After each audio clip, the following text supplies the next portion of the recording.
Rest Italian. in peace, Roger Corman. Yes. But the man, the myth. Roger Corman, I mean, most people think about him as the guy who discovered all these massively famous, important people. When I think of Roger Corman, I think of Creature from the Haunted Sea.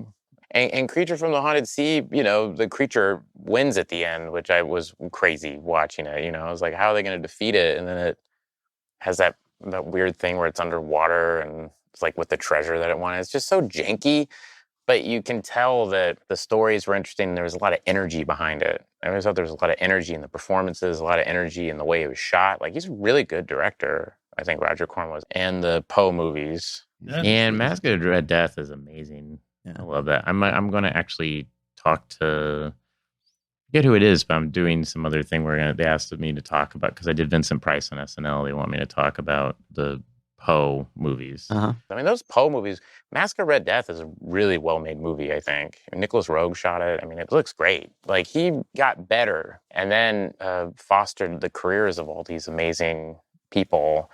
But I always appreciated Wasp Woman. I like too. I think it was fun. But I just appreciated the amount of hard work and ingenuity. I mean, those movies have zero budget on them, and they work just based on his strength of will kind of thing, you know? I mean, but they're palpable movies. They're not kind of discarded fare, you know? I think there's always something to them, especially the ones written by Charles Griffith. I think there was something really interesting about them. Yeah, that and like It Conquered the World are okay. Like, I think they're fun, you know?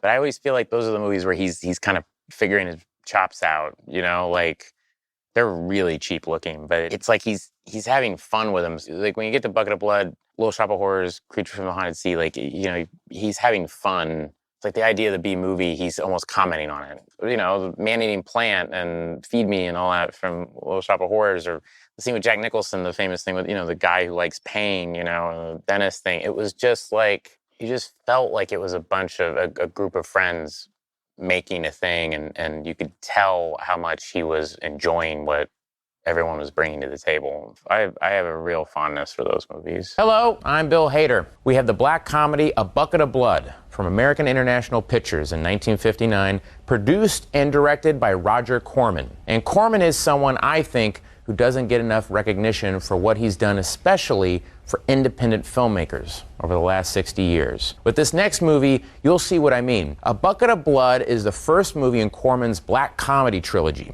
rounded out with The Little Shop of Horrors and Creature from the Haunted Sea. After having made dozens of horror movies, Corman decided he wanted to do something lighter. The idea for this film came to Corman and his writing partner, Charles Griffith, after an evening walking up and down Sunset Boulevard in Hollywood talking with beatniks. By the end of the night, the entire structure to A Bucket of Blood was set. A Bucket of Blood? But A Bucket of Blood was the one that really, I love that film, you know, with Dick Miller, and I thought it was so funny. That was the thing about it. It was a funny satire about beatniks and like, what is art?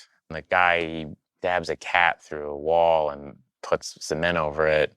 And he brings it to the art gallery, and it's this cat with a knife out of it. And he just is like, it's called Dead Cat. You know, it's just such a lazy name. Charles Griffith is like, I think that guy's a really important screenwriter. I mean, I felt like they kind of created a genre with A Bucket of Blood. I think that's a wonderful film, you know, or it's like saying, well, they wouldn't do a tone like A Bucket of Blood in a big movie, maybe. So we'll do it here. What can we get away with? What Corman and Griffith didn't realize was that this movie would be a social commentary on the art world and the beatnik lifestyle. The film follows an unsuccessful artist longing for recognition and praise who ends up finding it in a very horrendous way. When he accidentally kills a cat, he decides to create a sculpture from the corpse, covering the cat in clay. He then unveils his work of art as Dead Cat and receives what he's always longed for, acclaim. This leads him down a path of more death for the price of art. Here, starring Dick Miller as the artist and a number of actors known as the Corman Players, from 1959, Roger Corman's A Bucket of Blood. When A Bucket of Blood was released, newspapers had fun advertising it. Some papers even ran promotions which read, if you bring in a bucket of blood to your local theater,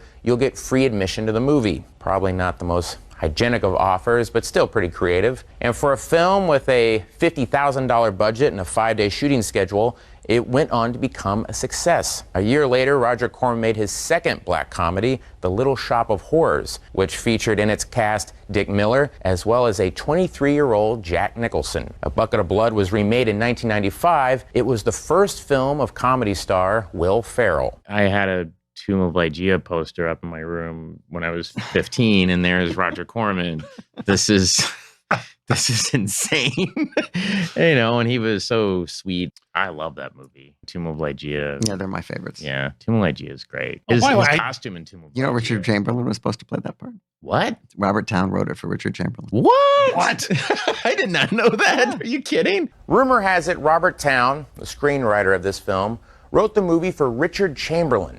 But since Roger Corman was directing, there was no way anyone but Vincent Price was going to play the lead, even if he was perhaps a tad too old for the part.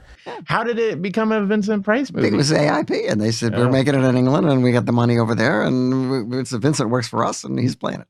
The film is The Tomb of Lygia from 1964 and directed by Roger Corman for American International Pictures. The movie is based on a short story by Edgar Allan Poe and one of the 7 films Corman made based off Poe's work. Gothic horror exudes from every foot of this film. The film opens at a funeral, the funeral of Price's beloved wife, Lygia. However, it's unclear whether or not Lygia is truly dead. As Price tries to move on with his life, he meets a beautiful woman who resembles his dead wife and falls in love with her. They quickly marry. Before long, his own madness and Lygia's presence, real or not, began to take a heavy toll on both Price and his new bride. It's the final movie Corman ever made with Vincent Price, and a movie Martin Scorsese cites as his favorite Corman horror movie. Price was 53 years old at the time, twice the age of his leading lady Elizabeth Shepard. At an attempt to give the actor a more youthful look, Corman had Price's hair dyed black, a much different coif than he had in the earlier Poe movies. But it worked. The movie became one of Corman's most popular horror films.